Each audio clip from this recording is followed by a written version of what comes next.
Você já ouviu falar das 7 últimas pragas do Apocalipse? Um momento profetizado como o auge do juízo final. Na Bíblia, o livro do Apocalipse descreve eventos impressionantes que marcam o fim dos tempos. As 7 pragas são sinais do julgamento de Deus sobre a terra. Mas o que exatamente são essas pragas? O que elas representam? E o que podemos aprender com essa profecia tão impactante? Neste vídeo, vamos mergulhar nas 7 últimas pragas do Apocalipse, entender o seu significado e refletir sobre o que isso nos diz hoje. Você está pronto para conhecer essa profecia? Curta, compartilhe e me siga para acompanhar essa jornada pela Bíblia. Vamos então para Apocalipse capítulo 16. É nesse capítulo que nós encontramos o tema das 7 pragas. Mas eu queria começar com uma palavra do homem mais sábio do mundo, Salomão. E em Eclesiastes capítulo 3, verso 11, ele disse assim: tudo fez Deus formoso no seu devido tempo, e também pôs a eternidade no coração do homem. Deus não nos criou para que nós morrêssemos. Deus colocou em nosso coração, de acordo com Eclesiastes 3,11, a eternidade. Sabe o que isso significa?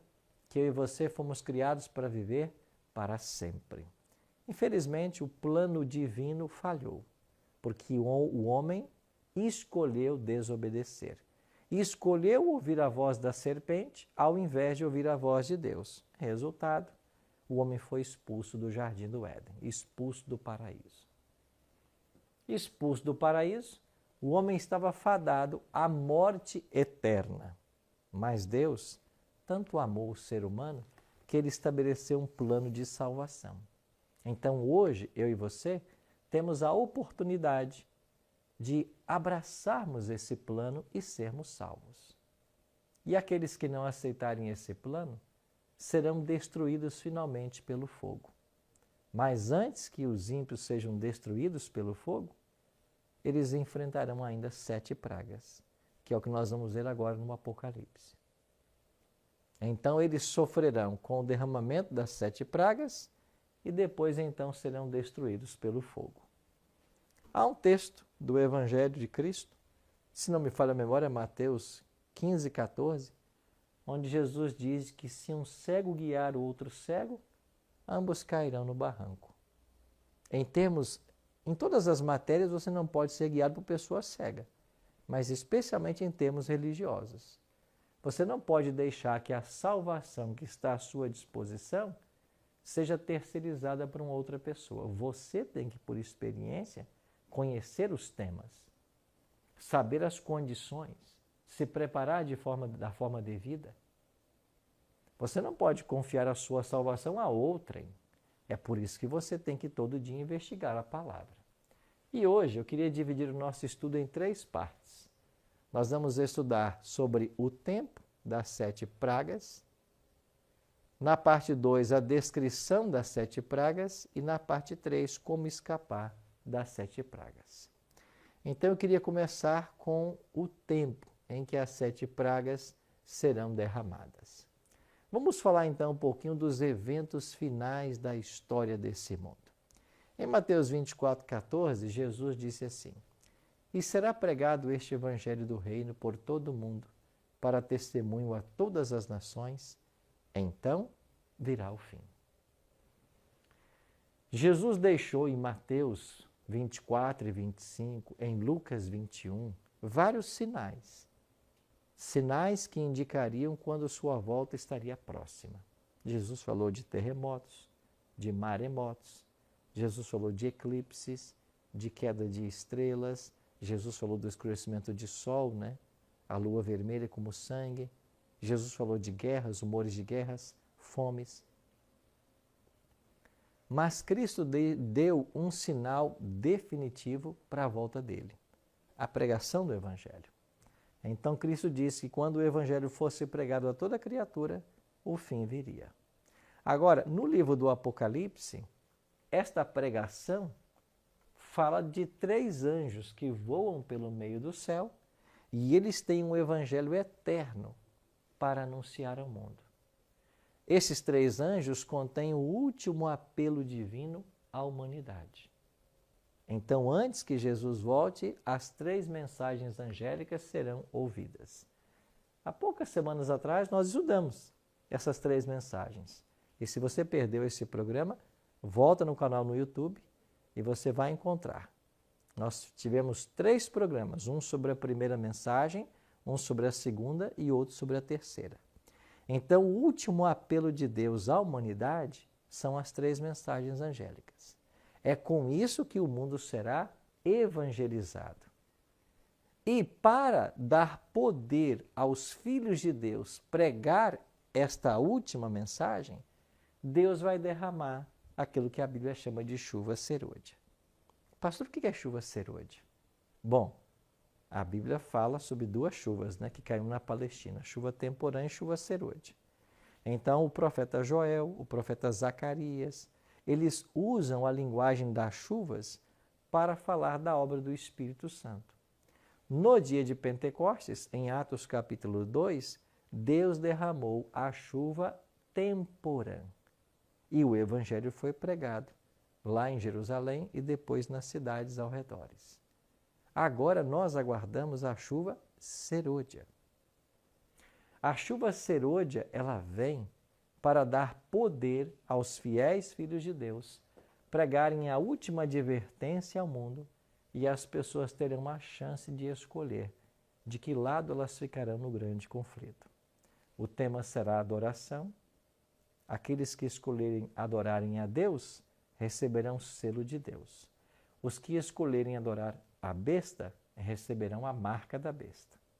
Então o Evangelho vai ser pregado. As pessoas se dividirão em 2 grupos. Então nós caminharemos para os eventos finais da história. A chuva serôdia, ou o poder do Espírito Santo, vai habilitar os fiéis. E dentro da própria igreja, dentro da igreja cristã, vai acontecer o que nós chamamos de sacudidura. O que é a sacudidura? É a separação entre o trigo e o joio. Então Jesus falou que dentro da igreja existe o trigo e existe o joio. O trigo, ele é uma ilustração, um símbolo do fiel, enquanto que o joio é um símbolo do infiel. Jesus diz que ambos crescem juntos, mas na hora da colheita eles têm que ser separados. E nós já estudamos Apocalipse 14, verso 14 em diante, onde ensina que quando Jesus voltar, ele vem com a foice, porque ele veio para ceifar a terra. E ele vem para separar o trigo do joio. Então, é Cristo que vai separar, isso no movimento da sacudidura. Então, haverá uma sacudidura escatológica entre o povo de Deus. E as pessoas que estão hoje dentro da igreja remanescente, mas não são leais a Deus, elas irão para a Babilônia. Mas os fiéis que estão em Babilônia, eles virão para a igreja remanescente. Então, esse transe, ele tem que acontecer. Isso é o que nós chamamos de sacudidura. Então, as pessoas receberão ou o selo de Deus ou o selo da besta. Ou aceitarão adorar a Deus ou aceitarão adorar a besta. E quando essas decisões forem tomadas, a porta da graça vai se fechar. Pastor, o que é o fechamento da porta da graça? Essa expressão você não vai encontrar na Bíblia, mas você vai encontrar o conceito. E qual é o conceito? Há um tempo de oportunidade. Esse tempo ele vai acabar em algum momento. Sempre foi assim. Lembra dos dias de Noé? Noé anunciou por 120 anos que o dilúvio viria. As pessoas não acreditaram. Ele e sua família entraram na arca, se salvaram. Mas todos os que não acreditaram se perderam. Então houve um tempo determinado. A porta se fechou e quem não estava na arca se perdeu. Então, a gente quando usa essa expressão fechamento da porta da graça, nós estamos falando sobre um tempo de oportunidade e quando ele terminar, a porta se fechou. Essa expressão ela também pode ser derivada do ensino de Cristo na parábola das bodas. Lembra das virgens? Então o noivo veio, 5 virgens estavam com azeite de reserva, entraram para celebrar a festa, o casamento. Mas as 5 virgens que não tinham azeite, elas saíram para comprar. Mas quando voltaram, a porta já estava fechada. Elas se perderam. É por isso que nós estamos afirmando que, ainda que não exista na Bíblia essa expressão, o fechamento da porta da graça, o conceito existe. Ele é totalmente bíblico. Então chegará um momento em que as pessoas não terão mais a oportunidade de escolherem ser salvas. Hoje a porta ainda está aberta e nós podemos aceitar o dom da vida eterna que Jesus nos oferece. Mas chegará o dia em que esse dom não mais estará disponível. A porta da graça se fechou. Esse fechamento da porta da graça, ele tem a ver com a queda das pragas. Porque Jesus termina a sua intercessão no santuário celestial e quando Jesus terminar sua ministração lá, o seu trabalho no santuário, ele vai deixar o santuário e então as pragas cairão. E agora nós vamos estudar quais serão as pragas que serão derramadas sobre a terra. Lembrando que no passado 10 pragas caíram sobre o Egito. Agora 7 pragas estão reservadas para o futuro. E tem muita coisa similar entre o que aconteceu no passado e o que vai acontecer no futuro. Lembrando também que quando as pragas caírem, é porque todo mundo já teve sua salvação definida. Quem está salvo não mais se perde, quem está salvo não mais se perde, quem está perdido não mais se salva. E é sobre os perdidos que as pragas serão derramadas, não sobre os salvos. Qual é a primeira praga? Apocalipse capítulo 16, verso 2. Leia o texto comigo. Saiu, pois, o primeiro anjo e derramou a sua taça pela terra.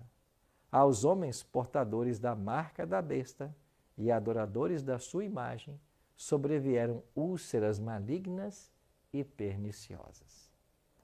Veja, a primeira praga, ela é derramada sobre quem? A Bíblia diz, sobre os homens portadores da marca da besta e adoradores da sua imagem. No capítulo 14, nas 3 mensagens angélicas, foi anunciado, adora a Deus, não adora a besta. Se alguém adora a besta e a sua imagem, disse o terceiro anjo, Apocalipse 14, 9 em diante, também esse beberá do vinho da cólera da ira de Deus, preparado sem mistura do cálice da sua ira. Então, aqueles que escolheram adorar a besta, agora eles recebem a primeira praga, que vai cair sobre os adoradores da besta e da sua imagem. Pastor, e qual é essa praga? Úlceras malignas e perniciosas. Interessante que essa expressão aqui, úlceras malignas, ela já havia aparecido lá no livro de Jó. Você lembra quando Jó foi acometido de lepra e ele raspava seu corpo com um caco de telha, porque aquilo doía, coçava, incomodava?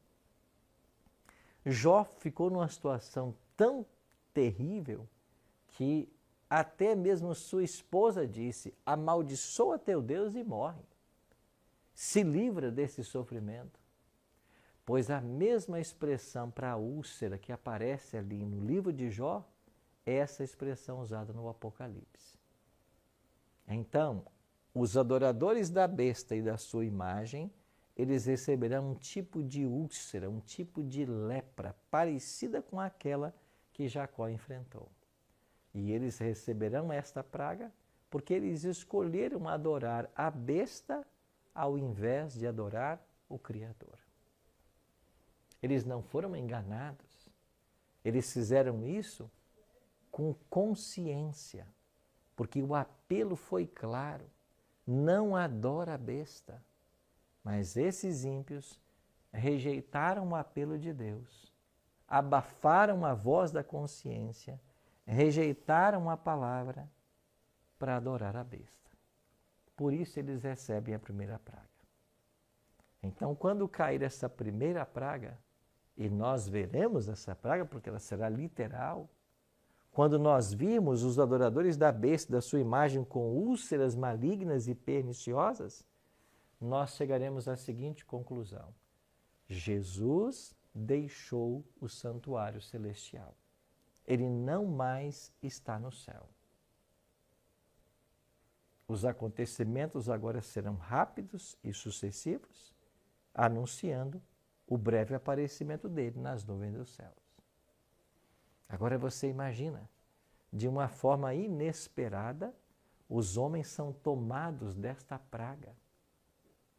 A humanidade vai entrar em convulsão. O que é isto? Você lembra quando estourou a questão da Covid-19? Você lembra como que o mundo entrou num ritmo frenético? Quantas pessoas perderam a vida? Uma situação pior do que aquela que nós vivemos, ela vai acontecer.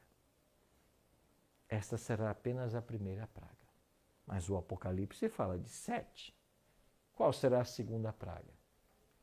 Apocalipse 16, verso 3 diz: derramou o segundo a sua taça no mar, e esse se tornou em sangue, como de morto, e morreu todo ser vivente que havia no mar.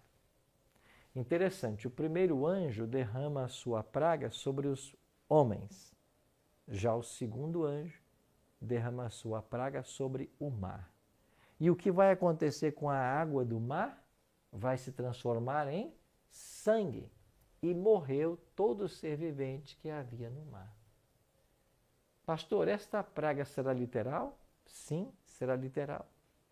E ela está conectada com a praga do Egito, quando lá também as águas se transformaram em sangue.